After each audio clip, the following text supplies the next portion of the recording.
आज आहे 15 मे 2024. मित्रांनो, आज राज्यामध्ये पावसाचा भयंकर जोर आपल्याला वाढताना पाहायला मिळणार आहे. काल देखील मित्रांनो बऱ्याचशा भागांमध्ये आपल्याला ढगफुटी सदृश्य पाऊस पाहायला मिळाला. तुमच्या भागामध्ये देखील पाऊस झाला असेल तर आपल्याला कमेंटद्वारे नक्की कळवा. तर आज 15 मे 2024 आज दुपारनंतर राज्यात बहुतांश जिल्ह्यामध्ये ढगफुटी सदृश्य पाऊस पाहायला मिळणार आहे. आजपासून पुढील 3 ते 4 दिवस राज्यात पावसाचा जोर जास्त प्रमाणात वाढणार आहे.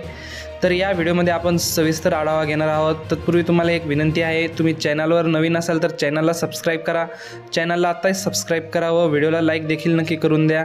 तर आपण मराठवाड्यापासून सुरुवात करणार आहोत. नांदेड, बीड, लातूर, धाराशिव, छत्रपती संभाजीनगर, परभणी, जालना, हिंगोली या जिल्ह्यामध्ये आज दुपारनंतर मध्यम ते जोरदार स्वरूपाचा पावसाची शक्यता आपल्याला पाहायला मिळते. जास्त करून आपण बघू शकता बीड, चौसाळा, केज, कळंब या ठिकाणी, वाशी, भूम, परांडा, तसेच धाराशिव, तुळजापूर, वैराग या भागामध्ये आपल्याला पावसाचा अधिक जोर पाहायला मिळतोय. तर लातूर जिल्ह्यामध्ये देखील आपल्याला मोठ्या प्रमाणात वादळी वाऱ्यासह मुसळधार स्वरूपाचा पाऊस शक्यता पाहायला मिळते दुपारनंतर.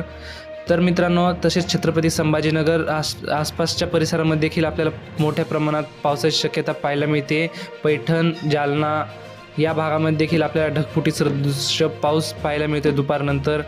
तसेच मित्रांनो, सिल्लोड, चाळीसगाव या ठिकाणी, मालेगाव, वैजापूर, नाशिक या भागामध्ये देखील आपल्याला वादळी वाऱ्यासह मुसळधार पावसाची शक्यता ही पाहायला मिळते.